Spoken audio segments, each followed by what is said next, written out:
Hello, everybody. Welcome to the first of my Omer conversations. I am being a little bit quiet because it's nighttime here in Australia. So good night if you're in Australia, and good morning if you're in New York or in the Northern Hemisphere anywhere. If you listen to the introduction video that I gave to this Omer series, you might be familiar that we are right now in the 49 days called the Omer, which spans from Passover to Shavuot. And hi, everyone. This is a time from a spiritual standpoint of deep introspection for us. We believe that each of these weeks of the 7 weeks of the Omer period correspond to one of the divine sfirot, one of the emotional attributes through which we can understand ourselves, through which we can use as a lens to look deeply at our behaviors, our sense of being. And as we explore each one of these 7 attributes, we can find some healing and resolution and growth within.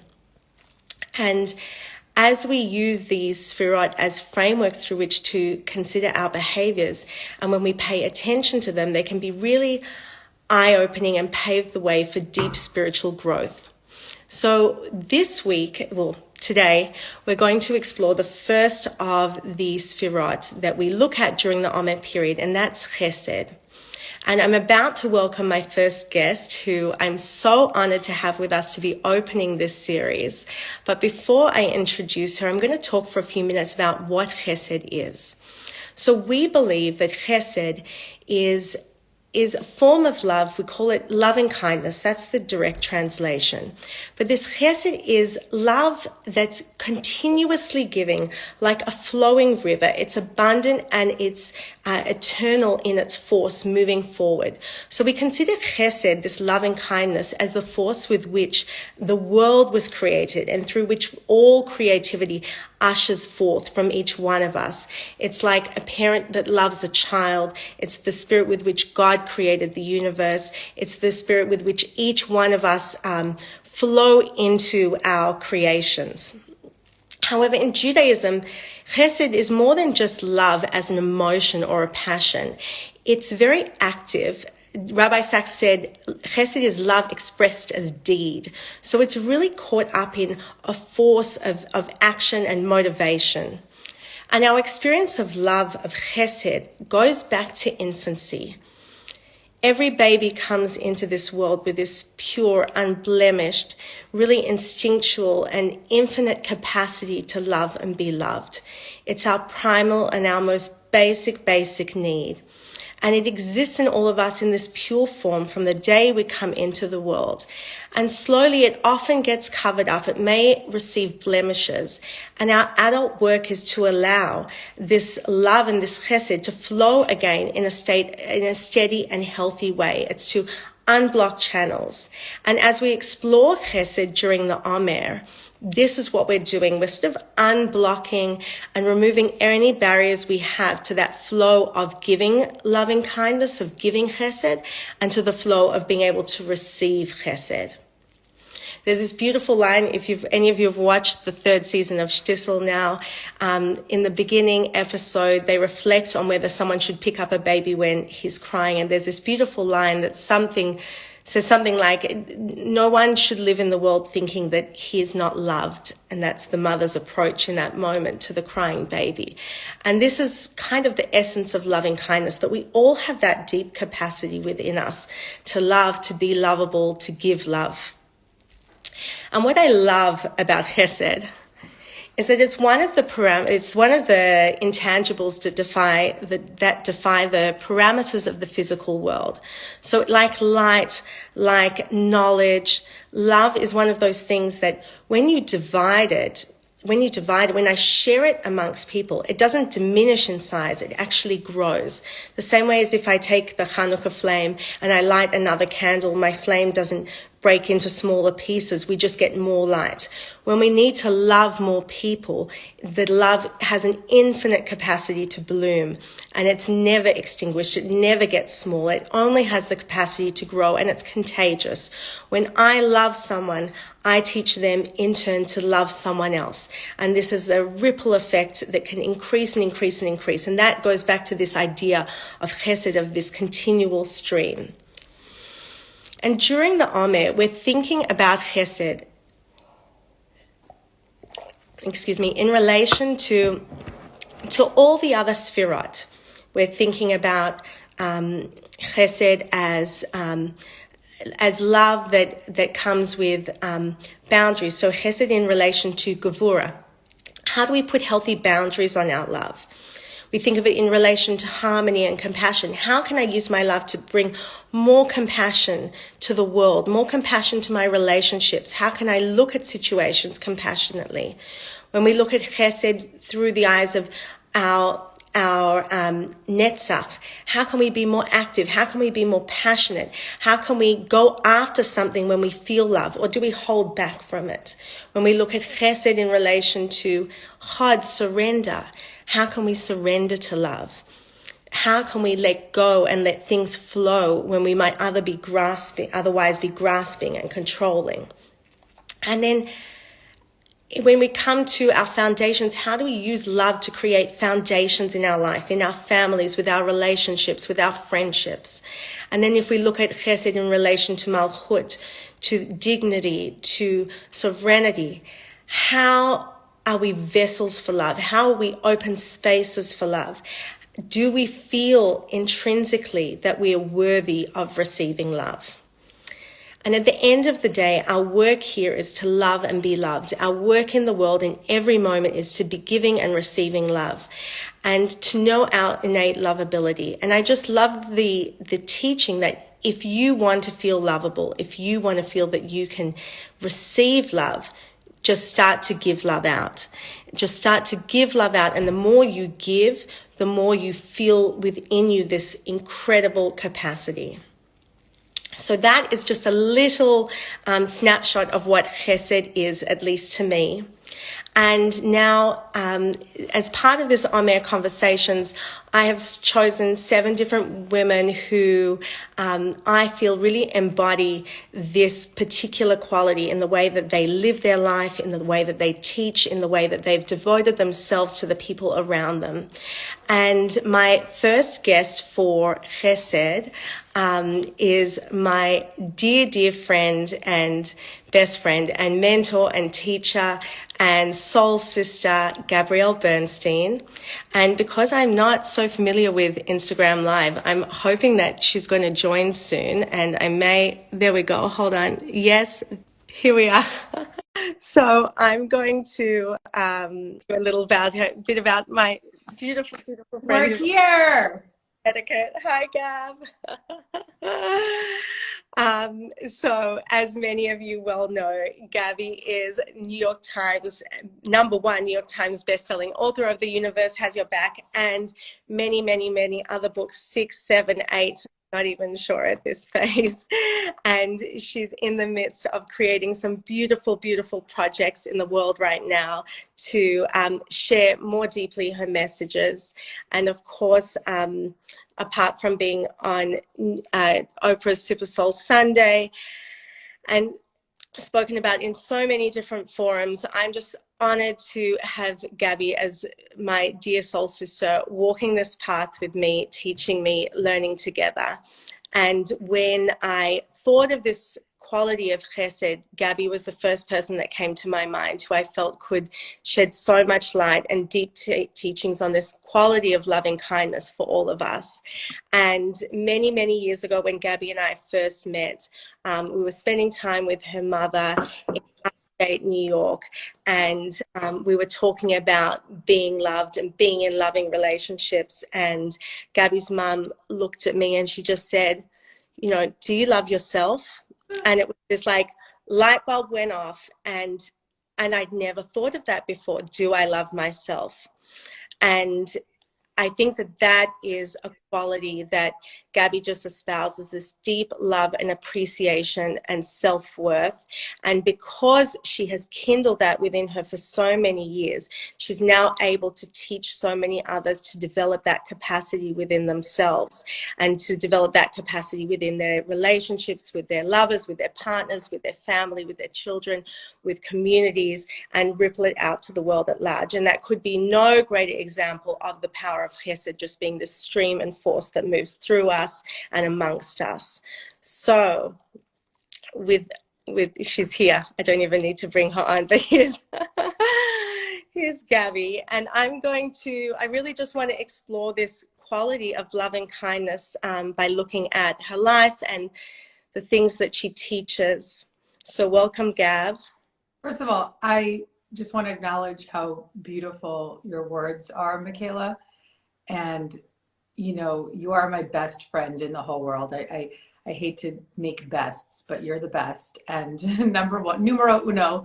And I'm your biggest fan. And I, you know, always joke that you're my rabbi. But to be able to hold space for these conversations in such an elegant way is actually a reflection of your own loving kindness towards yourself and your own conviction and commitment and confidence in the spiritual foundation that you've established as a woman. And so I think just that alone is such a power of example of this conversation today, because you're a living, breathing example of what it means to walk and live with love and kindness. And I just want to reflect that back to you today because I love you so deeply. And I'm so proud of you. So we should start there. Thank you. And thank you for all the love that's coming in wherever you are in the world. We're so grateful to be here with you and to be talking about these really deep mystical concepts that come into our lives in an everyday, tangible, practical way. And that's what's so beautiful about Gabby's teachings, is that she makes them all accessible and relevant. And you know, so often people come to me and they say, oh, you know, what is it that Gabby does? You know, tell me in a snapshot. What are her books about? What are her cards about? What's her deepest message? And when it boils down to it, and I have to give a one-line answer, I say, it's coming down to loving yourself. It comes down to your love, how you give love in relationships, how you can have compassion, how you can look at situations with loving eyes. And I wanted to ask you, is love always the answer? Is that what it all boils down to for you? Yeah, well, I think that when we are committed and devoted to a spiritual path, really at the foundation of that commitment is the desire and devotion to choosing in every encounter, in every situation, to lean towards love, to see through the lens of love. That's not always the first thought or the first response. It's typically not. Looking for judgment, attack, fear is typically our first response. But that's based on just what we've developed as humans and ways of protecting our unresolved parts. So the deep core of who we are is love. And so even though the first response may not typically be to lean towards love, to be forgiving, to be compassionate, to think with love and kindness, as long as the second, third, or fourth response to it is, that's all that matters. So making the decision internally to lean towards love as quickly as possible. And I like to talk about it as it relates to comeback rate. We're not going to be living in love all the time. But for instance, I had a disagreement with a friend a week ago, a very close friend. We have different belief systems about some of the world issues at this time. And I was mad and very judgmental. And you know, I wrote a book called Judgment Detox. So it's very brave of me to have put my face on the cover of that book because I'm still a very big judgmental person at times. So I'm really judgmental. I'm very like rooted in my belief system. And while I still believe that my beliefs around this issue are correct, I came after her with judgment, not from the lens of love, because you can tell someone the truth with radical honesty and still be very loving and kind. And I wasn't in this situation. So we had this kind of outburst of a truth telling that was a little negative. And she left, and I know that she was upset, and then we didn't speak for a few days, and I called her, and I hadn't heard back from her. And so I called and I left a message on her voicemail, and I said, listen, I love you, and I don't agree with you. We are not on the same page about this, but our friendship means more to me than this issue. I think we should create a boundary, a loving boundary, where we don't talk about this, but we focus on what is real, which is the love between us.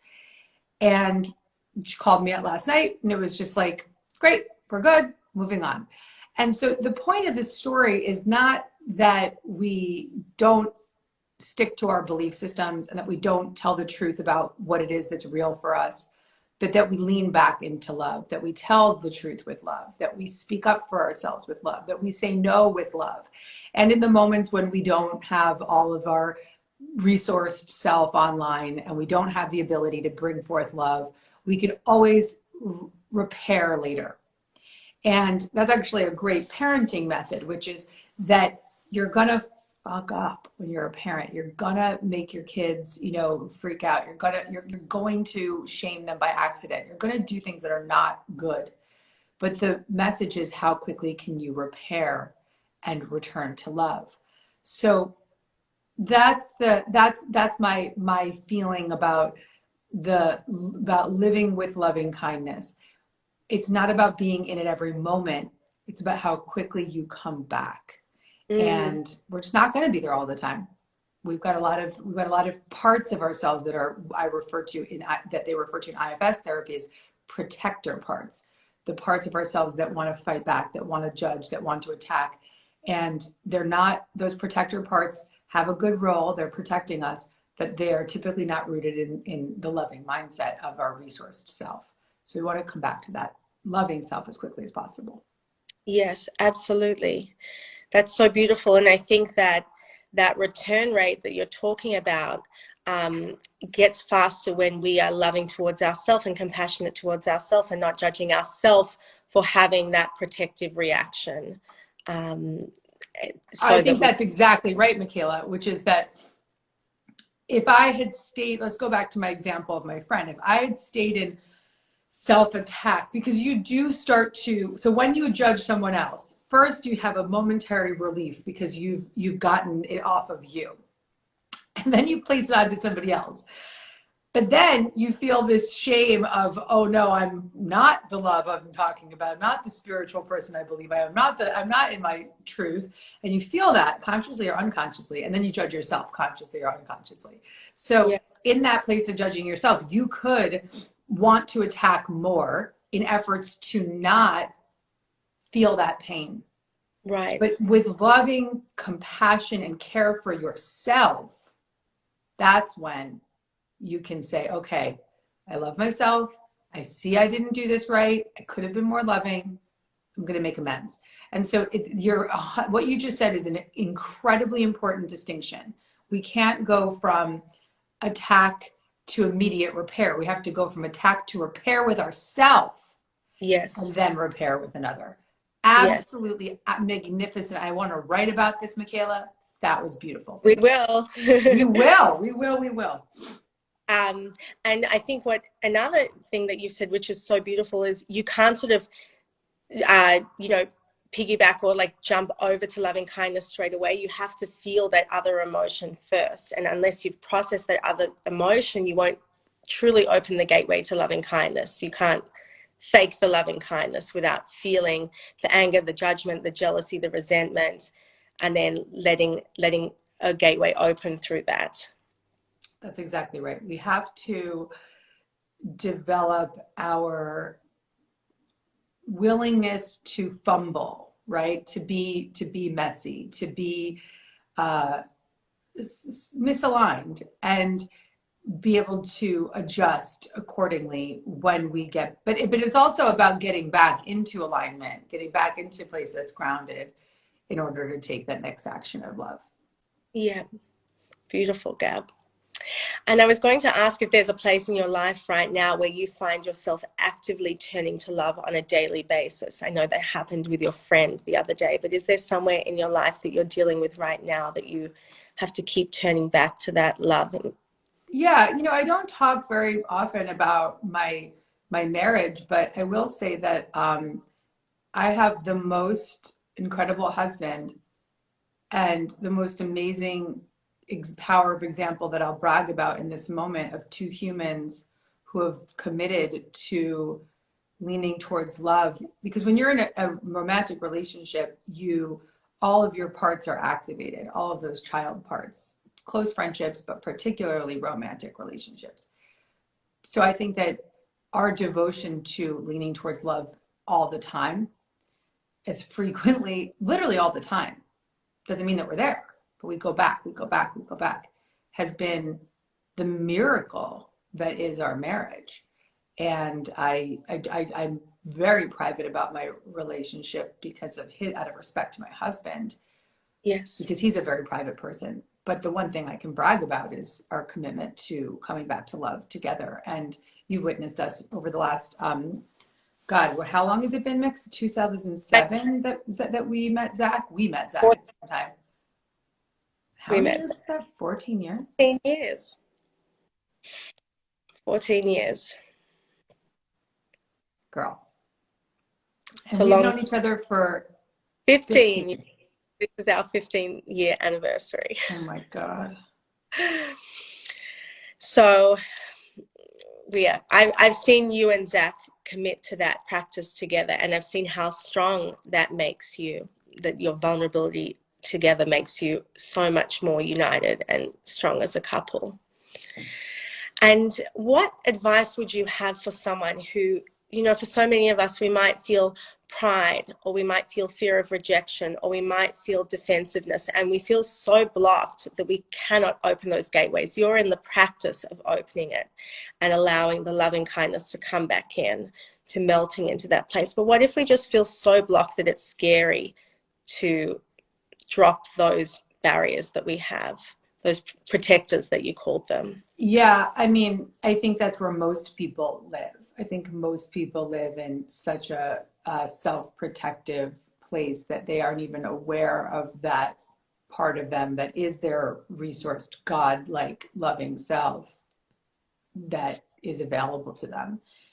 And so the way that we lay down our guard and begin to establish a greater sense of safety within ourselves is through therapeutic practices, through self-help practices, through spiritual practices, but it's unveiling of the truth of who you are.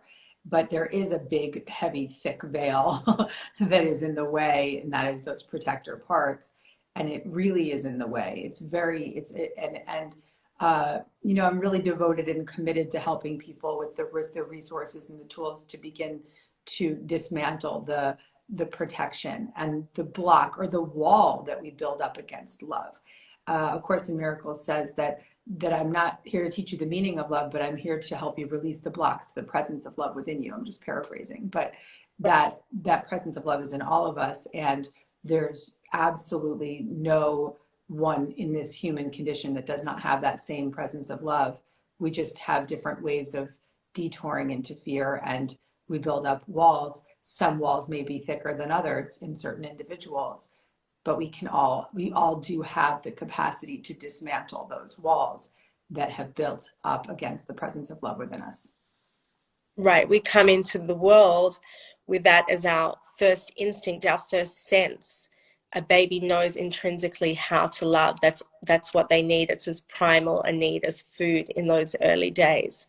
And as we build up our layers, that becomes the shells that you're talking about. And perhaps that's why Chesed is the first of these characteristics that we explore in this time of the Omer period, because it is our first need, and it's maybe buried most deeply within each of us. It's that fire that's in the deepest part of each of us. And what's so interesting is that over Passover, we tell the story of Pharaoh and the Jewish people, and we say that his heart hardened. And then we go straight into the Omer period, and we're learning about having soft hearts, about having open hearts in a healthy and protected way. So, Yeah, I like that. Having a soft and open heart. And maybe instead of using the word protected, we could say in a healthy boundaried way, right? health, Because I like the word boundary in that we can be soft and we can be loving and we can be compassionate. We can still have boundaries. right. Say, no, not going to go there. This is Doesn't our work for me. This is how far I'll go. Yeah. beautiful, beautiful. And so I wanted to talk about self-love, which I think you answered with your directions to go into different therapies or books or self-exploration. But how has your experience of loving others and loving yourself changed since you became a mother? We know that you have a beautiful 2-and-a-bit-year-old boy. And how has motherhood changed your experience of love, your collective love? It's made me far more emotionally connected to the other mothers in the world. So when you witness racial injustice like we're seeing right now, you see these mamas, babies unnecessarily murdered at a stop sign. Yeah. I would always be deeply affected by these stories, but we build up this numbness and to all kinds of tragedies in the world. But as a mother now, there's this fierce, I want to use the word rage, outrage, and sadness, and a deeper string. It's almost like I believe all mothers throughout the world have a cord attachment. And when you see Yes, a child that has been harmed in any way, there's no way you can't feel that heartstring pulled towards that other mother. So absolutely. I think that's probably the biggest adjustment for me. Yeah. And right now I feel, we're in this time and there's so much division and heightened heartache and judgment and shaming and stubbornness. And how do we actively move towards one another with this mindset of loving kindness? What are practical steps we can take every day? I know that you often talk about sending loving feelings and messages of love towards people who you might normally have a negative emotion towards, such as anger or judgment or fear. So can you talk a little bit about that practice of sending love towards people from whom we feel incredibly separated or hurt by or angry with, or systems that we feel disappointed by or infuriated with? Well, I think we have to, as you said, get back to that place of love within ourselves before we can send love to someone else, because it will otherwise just be kind of faking it. You have to Premature. get back into that self, as in IFS we would say self energy, which is, in your words, it would be connection to God or spiritual connection. And when we're in that place of self energy, that's when we can really express love back to someone else, even if we do still harbor judgment or attack thoughts or beliefs that are not that clean. We can still connect to that love within ourselves. And then that's that love that we can express back to somebody else. Yeah. And I know the answer that I feel to this, and I'm pretty sure I know your answer, but how do we know someone else feels it when we're sending them love? How do we know that that other mother who we're dying to communicate with on some way and to give her a hug and to let her know that we stand with her in her pain, how do we know that that's real, that she feels that message that we so deeply want to send? I think to know that, it helps us feel less helpless in these situations. Right. You have to hold her in your prayer, and you have to hold her in your meditation, and you have to feel her presence, because any mother who's suffering, even if you don't know who they are, you never want to underestimate the power of your prayer and the power of your feelings towards her. And then if you do openly or publicly share about your experience of this, you have to to only share from a place of true conviction and a feeling of compassion, a feeling of connection, a feeling of interconnection between mothers and human beings. I think the biggest thing is not to underestimate the power of our prayer.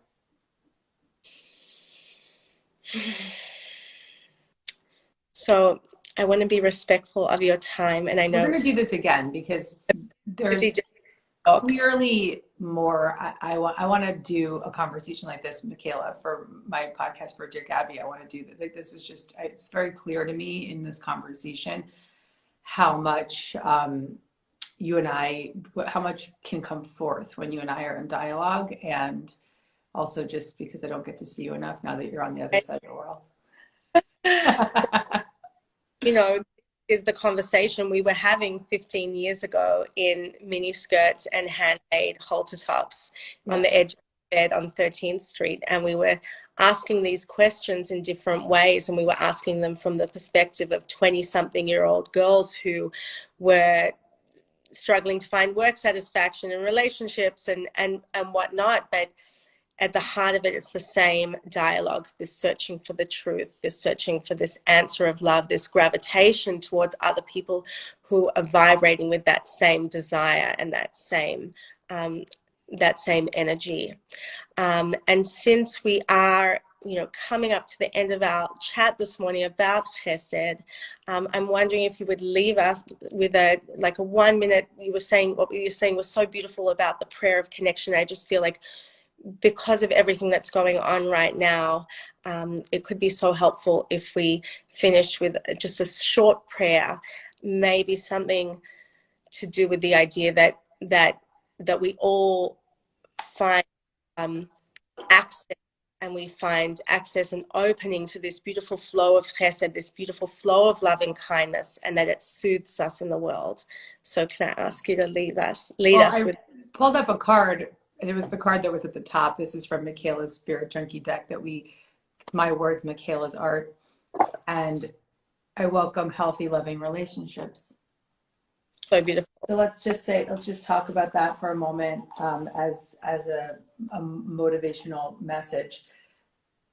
We can everybody just take a moment to tune into that part of yourself, that loving part of yourself, that resource part of yourself, the maternal or paternal part of yourself, the part of yourself that can be loving even when you're mad, the part of yourself that can see through the lens of love even when you think you're right, that part of yourself that has the capacity to forgive and let go and transform fear into faith.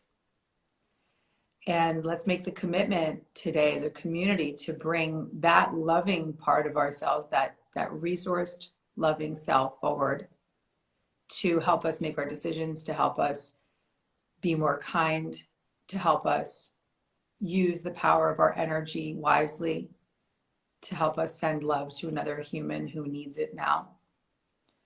And to make the commitment this morning, it's morning where I am, it's night where you are. You're going to wake up this morning to start your day, and in Michaela's case, to end your day with the commitment to lead from that self energy, to lead from that love energy in all your affairs. And when you make that decision and that commitment, you bring a healthy energy to all your relationships, as the card said. So we have that power within us, and sometimes it's just as simple as making the commitment to connect to that power, connect to that truth, and let that truth lead. Amen. So beautiful. And just to always know that there's this undercurrent, this stream of loving kindness, that's the way the heart's trickling up the side of that screen, that it's embedded, it's nourishing each one of us, and that we can all draw from this river when we need to. And that river connects each one of us. Connecticut, upstate, Sydney, wherever we are in the world. Wherever we are in the world. I love you so much, and I'm really happy that we did this. It's revealing to me, I think, something much bigger, and that's always how things happen. That is. And I'm proud of you for what you're doing here, and I hope that everybody shares this video with every single person on your social media feed so that you can extend Michaela's powerful intention here to spread more love, to teach loving kindness, and to be a very beautiful spiritual leader in our world. We need to start to rely on people like Michaela. Gabby, thank you so much for your time, for your energy, for the teaching that you give all of us with so much grace, with so much inner joy, with so much devotion. Thank you for sharing your wisdom with us about love and loving kindness. And I know that it's the perfect energy with which we can each start or end our days right now. And thank you for giving this time to us, and also for just being so deeply in touch with who you are, and so proud of your roots, and so connected to so many different streams of wisdom, bringing it all together in this beautiful focused teaching. I love you so much. I'm so proud of you, and I'm so grateful that we could be here to start this conversation, this series of conversations. And I agree with you. I know we're going to do it again soon. Real So soon. I love with you. love to all of you out there who have joined us. Be well, be healthy, and we'll be in touch. I love you, baby.